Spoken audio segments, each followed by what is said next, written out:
சிவகாசி அருகே சிவன் கோவில் தேரை நிலைநிறுத்தும் இடப்பிரச்சனையால் தேரோட்டத்தின் போது திடீரென தேரை நிறுத்தி வைத்ததால் பரபரப்பு நிலவியது.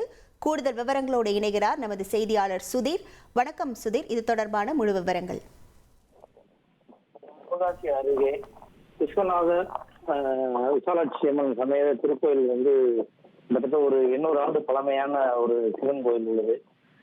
இப்ப சில மாதங்களுக்கு முன்புதான் கும்பாபிஷேகம் நடைபெற்றது.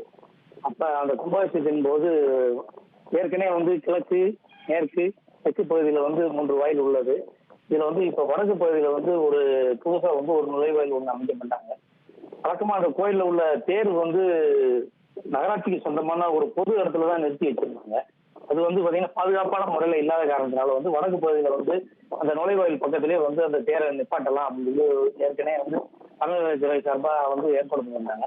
அந்த கமிட்டி மெம்பர்ஸ் அதை எதிர்த்து தெரிவிக்கிட்டே இருந்தாங்க. ஏற்கனவே இந்த பிரச்சனை ஓடிட்டு இருந்து இது கூட வைகாசி விசாக தேரோட்ட விஸ்வநாதர் சமேத விசாலாட்சி அம்மன் இன்னைக்கு சர்வ அலங்காரத்தோட இன்னைக்கு 4 ரதவீதியை சுற்றி வந்துட்டு இருந்த போது தீயணைப்புத்துறை, காவல்துறை, வருவாய்த்துறை பாதுகாப்போட இன்னைக்கு ஊர்வலம் வந்துகிட்டு இருந்த போது சிவன் கோயில் அருகே வந்த போது அந்த கமிட்டி மெம்பர் இது சம்பந்தமா பிரச்சனை பண்ணனால கிட்டத்தட்ட ஒரு 1/2 மணி நேரம் தேர் நிறுத்தி வைக்கப்பட்டிருந்தது. உங்கள் விவரங்களுக்கு நன்றி சுதீர். உங்கள் தந்தி 1 தொலைக்காட்சியில் அண்ணாமலை தினமும் மதியம் 12 மணிக்கு காண தவறாதீர்கள்.